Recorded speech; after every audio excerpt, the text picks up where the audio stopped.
বাংলাদেশের সিনেমা জগতের পরিচিত নাম অপু বিশ্বাস। পর্দার ঝলমলে আলো, জনপ্রিয়তা আর সাফল্যের আড়ালে লুকিয়ে আছে এক কঠিন বাস্তবতার গল্প। বিভিন্ন সময়ে বিতর্কে জড়িয়েছে তার নাম। ব্যক্তিগত জীবন থেকে শুরু করে ইন্ডাস্ট্রির সম্পর্ক, সবকিছু নিয়েই তাকে থাকতে হয়েছে আলোচনায়। কিন্তু জানেন কি, একসময় চরম অর্থনৈতিক সমস্যায় পড়েছিলেন অপু বিশ্বাস। অভিনয় জগৎ যে কতটা অনিশ্চিত, সেই অভিজ্ঞতা নিজের জীবন দিয়ে বুঝেছেন তিনি। আমি প্রচুর অ্যামাউন্টের গোল্ড বিক্রি করে ফেলেছিলাম। এক সাক্ষাৎকারে অপু নিজেই জানিয়েছেন, টাকার অভাবে তাকে বিক্রি করতে হয়েছিল নিজের শখের সোনার গয়না। প্রচুর গোল্ড কিনতাম, কিন্তু তখন না বুঝে কিনতাম, ভালো লাগতো কিনে ফেলতাম, কিন্তু সেটা সেই মুহূর্তে যে কাজে দিবে এটা আমি বুঝতে পারিনি। অপু বলেন, আমি সোনা কিনতে খুব ভালোবাসতাম।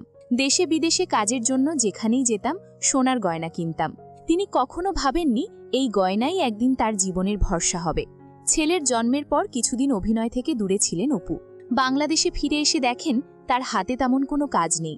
কাজ নেই মানে আয়ও নেই, কিন্তু সংসার তো চলতেই হবে। ঠিক সেই সময় তার পাশে দাঁড়ায় সেই জমানো সোনার গয়নাগুলো। নিজের খুব প্রিয় শখের গয়না বিক্রি করে দিন কাটাতে হয়েছিল তাকে।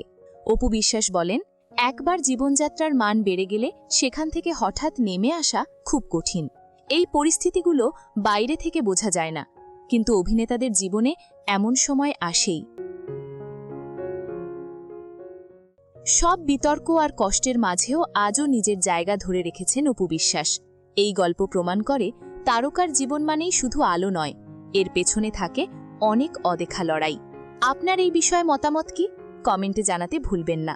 ভিডিও ভালো লাগলে লাইক দিন, আর এমন আরও খবর পেতে চ্যানেলটি সাবস্ক্রাইব করুন।